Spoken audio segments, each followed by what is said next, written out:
Je vais essayer de vous raconter une petite histoire. C'est l'histoire du lapin. Le lapin, il a une start-up. Il a une start-up qui travaille sur la legal tech. Et puis, il a un gros problème. Son outil, en fait, il a des utilisateurs, ils sont très contents de l'outil.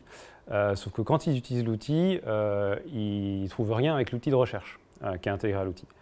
Et du coup, ils posent les questions au support. Et du coup, le support, c'est des experts en questions légales, mais en fait, ils n'ont pas que ça à faire, répondre à des questions assez simples de je ne trouve pas tel et tel élément ou tel ou tel article de loi.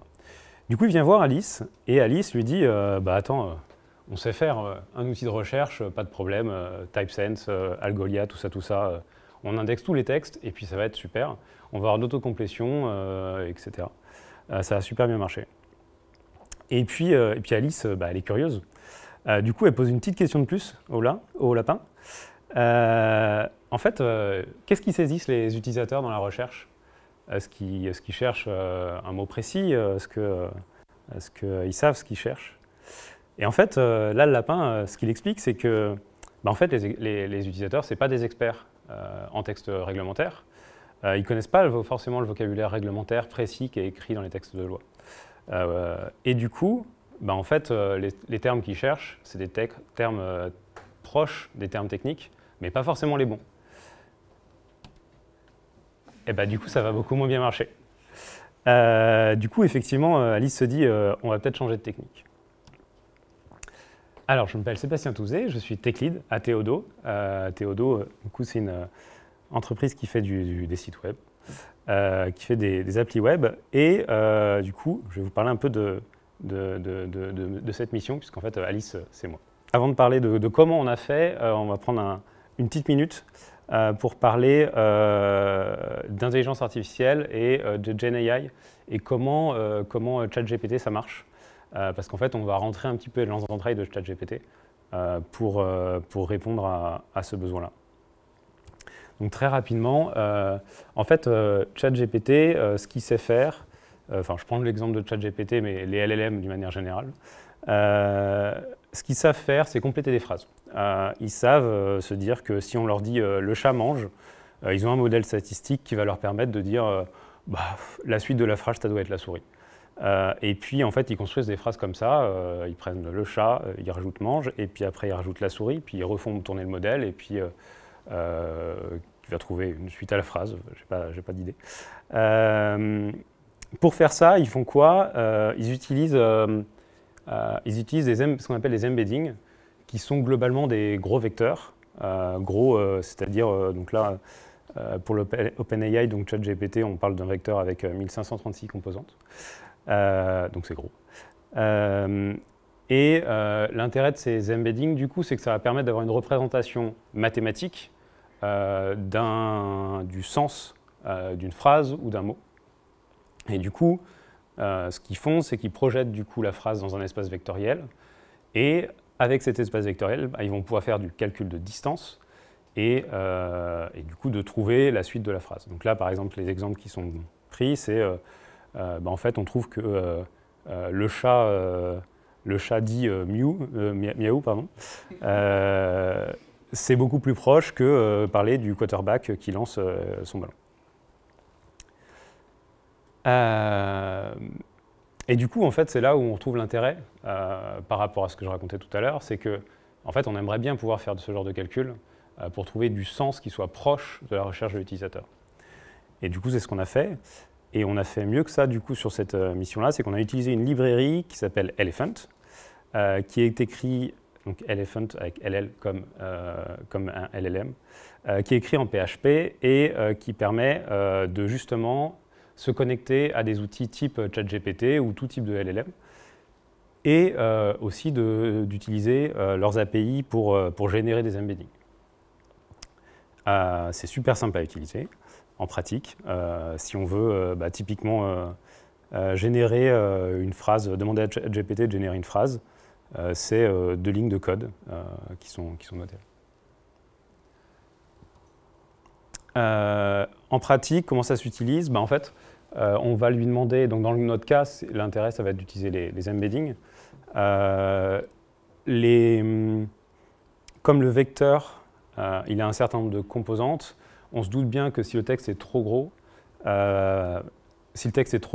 va avoir un problème à un moment de, il y a trop de mots par rapport à la taille du vecteur, donc forcément on va perdre de l'information, on va devenir moins précis. Du coup, on va avoir un certain nombre d'étapes. De la partie, je lis les données, je les découpe, je les formate pour lier en fait les différents petits bouts que j'ai créés. Là, on va pouvoir générer l'embedding, donc c'est là où on va faire plutôt un appel à, par exemple, OpenAI ou une autre API qui gère des embeddings. Et puis ensuite, on va le stocker tout ça. Ça va nous permettre d'avoir du coup notre base de documentaire avec tous les textes de loi pour notre client, pour le lapin blanc de tout à l'heure, pardon. On va avoir tous les textes de loi qui auront été transformés en un ensemble de vecteurs. Et du coup, sur ces vecteurs-là, qu'on aura stockés dans notre base, on va pouvoir faire du calcul de distance. Donc c'est ce qu'on a fait en pratique. Donc on a fait une première phase qui était effectivement, on a vectorisé tous les textes, on a stocké des vecteurs qu'on va réutiliser après. Et dans un second temps, il ne reste plus qu'à comparer finalement la requête de l'utilisateur. Donc on récupère la recherche. Donc mettons que l'utilisateur tape chauffage. On récupère chauffage. Il se trouve que, en l'occurrence sur ce projet-là, chaque utilisateur avait accès à un certain nombre de textes réglementaires spécifiques par rapport à sa région, par exemple. Du coup, on va lui prendre ces textes-là et on va utiliser l'API qu'on a créée justement pour faire la recherche IA et vectoriser son mot. Donc on fait appel à OpenAI, c'est la partie embedding generator qu'on avait tout à l'heure. On récupère le vecteur et puis on fait un bête calcul de distance entre le vecteur de la recherche de l'utilisateur et l'ensemble des vecteurs de tous les textes réglementaires qu'on a vectorisés. En ordre de grandeur, c'était 15 000 textes à peu près qui étaient vectorisés. Donc, les textes étant découpés, ça fait, je ne sais plus, peut-être 30 000 vecteurs à peu près, mais la recherche est quand même extrêmement rapide là-dessus. Et juste pour mettre quelques lignes de code, pour dire que c'est simple, les étapes, c'est globalement, on prend les documents. Donc là, l'importation des documents au début, on découpe le deux en documents d'une taille limitée, on les formate, on fait appel à OpenAI, donc la partie document embedding, et puis on génère un document qu'on va stocker dans le vector store. La partie recherche, du coup, on ne va pas splitter l'entrée de l'utilisateur parce qu'on suppose qu'il va quand même faire moins de... donc là, c'est 7000 caractères. Et on va directement récupérer le texte en correspondant à la recherche. Mais ça ne marche pas. En fait, ça marche super mal. Pourquoi? Parce que en fait, quand notre utilisateur, tout à l'heure, il a tapé chaudière, en fait, c'est un mot. Et le problème d'un seul mot, par rapport à plein de textes, c'est qu'il est relativement proche d'à peu près tout et n'importe quoi. Surtout quand on compare un mot tout seul à des textes qui font des centaines de mots. Parce qu'on l'a découpé en petits bouts. Du coup, en fait, le résultat est très très moyen et les utilisateurs sont vraiment déçus de cette première version. Du coup, qu'est-ce qu'on fait?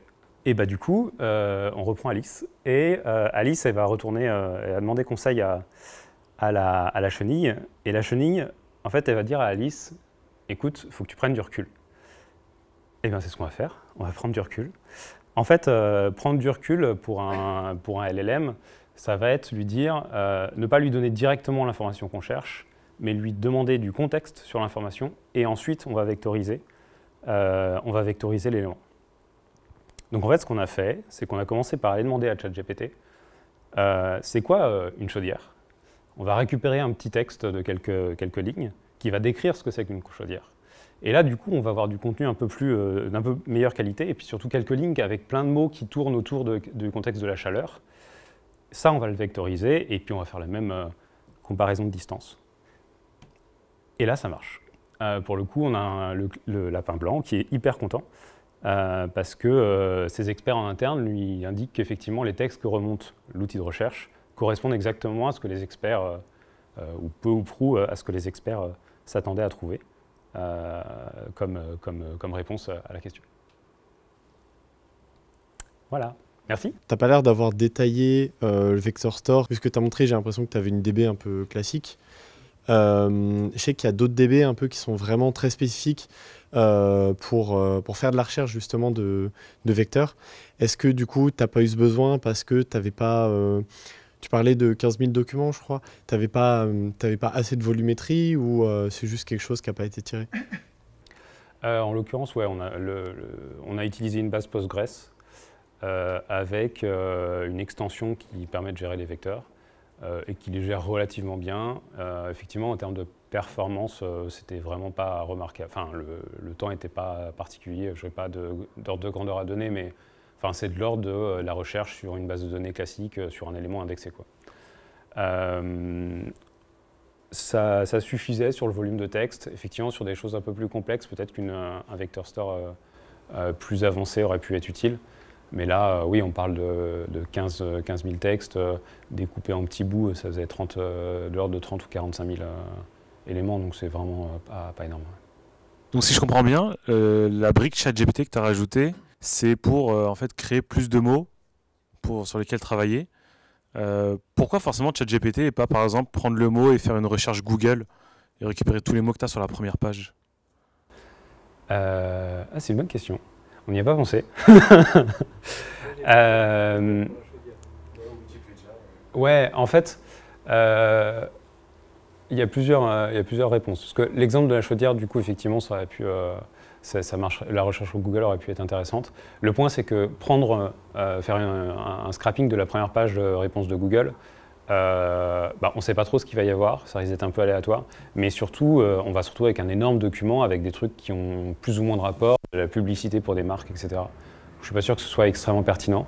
On aurait pu essayer de faire des recherches Wikipédia ou des trucs un peu plus spécialisés où on va avoir des résultats de qualité, mais le risque c'est que de rien trouver et du coup d'avoir une page 404 et du coup de vectoriser pas de réponse, du coup, ça va pas être terrible.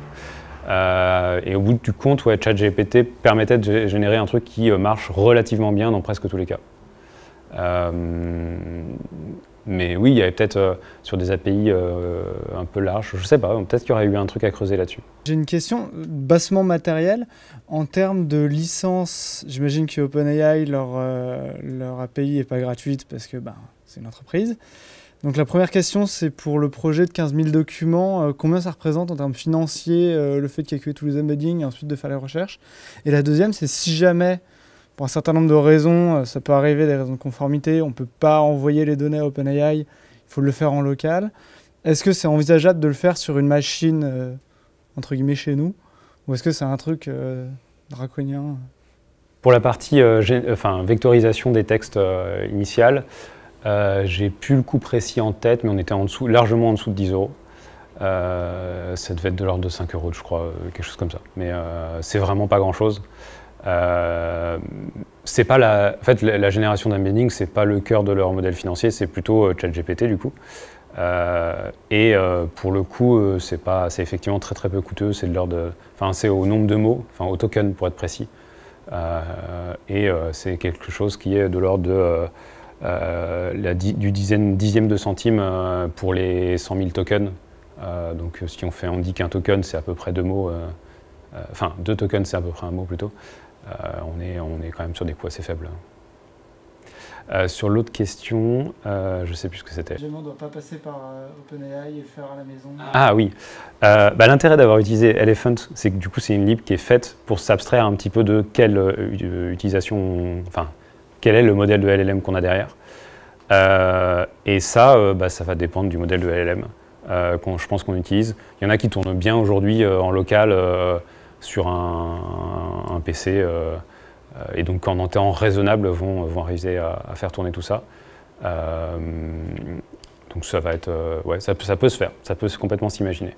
Là en l'occurrence, les textes de loi, ils sont publiés sur Internet, donc c'est pas un problème. Et les recherches utilisateurs contiennent peu de mots et donc il n'y a pas de secret particulier lié à ça, donc il n'y a pas effectivement de question légale là-dessus. Merci pour la présentation. Moi j'ai une question, ça veut dire quoi formater exactement? Formater, c'est-à-dire? En fait il y avait écrit on découpe d'abord et ensuite on formate. Ah yes, là. Ouais, en fait formater c'est comment on le fait? Qu'est-ce que ça veut dire exactement? En fait, ton document, il a un titre et un contenu. Et en fait, le formateur va donner un peu de contexte à ChatGPT en lui disant, alors ce bout de texte, il est lié au texte précédent et au suivant. Le titre du document global, c'est ça. Et pour essayer en fait que les embeddings gardent une certaine cohérence entre eux, alors qu'effectivement c'était un texte unique qu'on a découpé. Et en plus, je le découpe pas de manière... je le découpe assez violemment au premier point que je trouve, à peu près autour de 7000 caractères, quoi. 70 000 caractères, ou 7000, je ne sais plus. 7000. Mais ouais, l'idée c'est d'essayer de donner plus de contexte à ChatGPT, enfin à l'embedding en fait, pour qu'il garde la cohérence entre le début du texte et la fin. Justement, tu as dit, quand on a le mot chaudière dans le query, tu vas donner beaucoup plus du contexte en rapprochant les mots et tout ça et tout ça. Et comment est-ce que tu sais à quel mot de la query de l'utilisateur tu vas rajouter du contexte? Est-ce que tu fais une autre requête au LLM, un petit modèle, je ne sais pas. Tu veux dire si je saisis plusieurs mots ou... Oui, voilà. Ouais. S'il y a, il y a une query assez longue, est-ce que tu vas vraiment enrichir pour chaque mot de la query, tu vas enrichir avec du contexte ou tu vas choisir seulement certains mots? En fait, j'ai fait ça de manière assez violente. Je prends l'ensemble de la query et je la lance à ChatGPT. Enfin, c'est pas spécialement violent, mais ce que je veux dire, c'est que ce qu'on s'est rendu compte, c'est qu'effectivement, en demandant qu'est-ce que et l'ensemble de la query utilisateur, même avec plusieurs mots, en partant du principe que la personne cherche une seule chose, on arrive à un bon résultat. Donc, en fait, du coup, il va essayer d'avoir une phrase ou quelques phrases qui décrivent vraiment le contexte de l'ensemble des mots. Donc, ça marche relativement bien. Si j'ai bien compris, en fait, il n'y a pas de phase d'entraînement parce que tout est délégué à OpenAI. Donc ça doit être lié à un modèle. Donc comment, imaginons, il y a un nouveau modèle qui sort, on se garantit, on a une indication comme quoi on n'a pas tout cassé parce qu'on a mis des vecteurs dans notre base et potentiellement ils sont caducs vis-à-vis du modèle qui change. En fait, on n'a pas d'entraînement parce qu'on n'utilise pas vraiment les modèles de génération IA, on utilise juste le modèle d'embedding. Donc effectivement, il y a eu de l'entraînement du modèle neuronal pour générer l'embedding. Si demain on veut changer de modèle, il faut refaire la vectorisation. Il faut complètement la refaire. Et aujourd'hui, on a utilisé un modèle, celui qui correspond à ChatGPT 3.5, mais en fait sur ChatGPT 4, ils n'ont pas changé leur modèle d'embedding. Ils ont amélioré plein de choses sur le modèle de génération de texte. Mais le modèle d'embedding, lui, n'a pas du tout changé. Donc en fait, on peut considérer qu'il devrait être assez stable dans le temps. Si dans 3-4 ans, il faut remettre 5 € pour régénérer l'ensemble des textes, c'est pas un coût. Mais même si on met 5 €, comment on sait si la recherche fonctionne toujours aussi bien qu'avant? Est-ce qu'on a des indicateurs sur OK, les utilisateurs sont contents ou qu'est-ce qu'on mesure? Eh bien, c'est là que les tests unitaires pourraient être intéressants. Enfin, les tests fonctionnels, du coup, plutôt. Mais oui, blague à part, je pense que c'est le meilleur moyen, c'est effectivement d'aller faire des tests fonctionnels. Là, en l'occurrence, pour tester le fonctionnement de l'outil, on a été voir des experts et on leur a demandé de prendre quelques queries utilisateurs qui avaient été saisies et de regarder si la réponse de l'outil correspondait à ce qu'eux s'attendraient à répondre, en fait, si l'utilisateur leur posait la question. Du coup, pour trouver votre solution ou demander un peu de contexte sur le mot à ChatGPT, est-ce que vous avez itéré un peu sur le prompt en fait, pour qu'il soit le plus efficace possible, ou vous avez réussi du premier coup à trouver un truc qui marchait?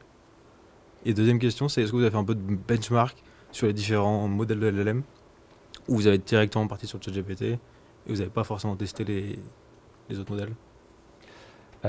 Ouais, du coup, sur le prompt, ouais, on en a essayé plusieurs. L'équilibre à trouver sur le prompt, il est... en fait, il faut à la fois que ChatGPT génère... faut pas qu'il génère 15 pages, parce qu'en fait, c'est lent. ChatGPT, il est quand même très très lent. Ce que j'expliquais tout à l'heure, il écrit vraiment mot à mot, quoi. En fait, il écrit même pas le chat mange la souris, il écrit le chat mange là, et après, il écrit souris. Et du coup, ça, c'est extrêmement lent, et en fait, quand on fait une recherche, la recherche prend une dizaine de secondes. À cause de la génération de texte de ChatGPT sur la 10 secondes, il doit y avoir 9 secondes et demie de génération de texte de ChatGPT. C'est une grosse limite effectivement de l'outil tel qu'on l'a fait. C'est qu'effectivement on passe par cette phase de génération.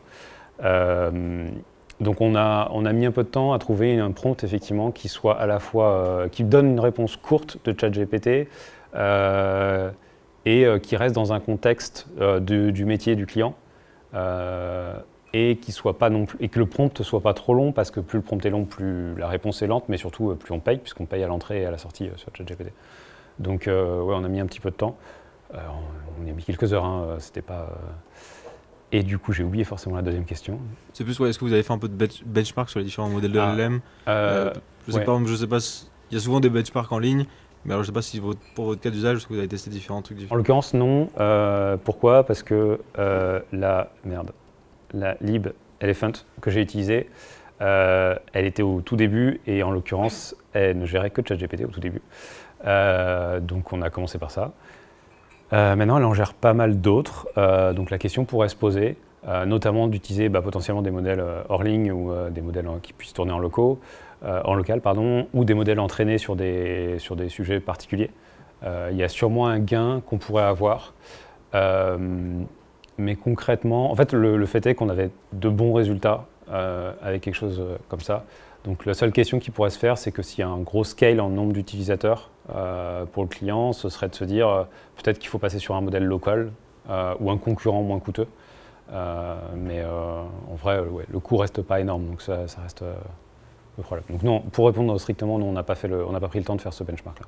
Ok, peut-être dernière question. Si jamais du coup Gemini Pro, tout d'un coup, il devient hyper fort et devient 1000 fois meilleur que ChatGPT, est-ce que c'est facile de l'implémenter avec par exemple l'Elephant ou le changement de LLM peut être assez coûteux? C'est assez facile. Enfin, en fait, l'idée de Elephant, c'est quand on fait une requête, par exemple la requête de génération de texte, en fait, il y a juste écrit dans un bout de... Enfin, ici, on fait appel à OpenAI Chat directement. Si on fait de l'injection de dépendance, en fait, c'est juste dans un bout de config, dans un fichier de conf qu'on a dit que c'était OpenAI, mais en fait, le code devient complètement abstrait par rapport à ça. Et du coup, les requêtes OLM-LM sont indépendantes de comment fonctionne l'API concrète pour l'appeler. Donc on peut imaginer, sous réserve qu'effectivement le connecteur a été créé sur Elephant, et il y en a quelques-uns qui ont été ajoutés, le switch est pas beaucoup plus compliqué qu'un changement de config, quoi. Et vérifier par contre que les résultats sont toujours aussi pertinents.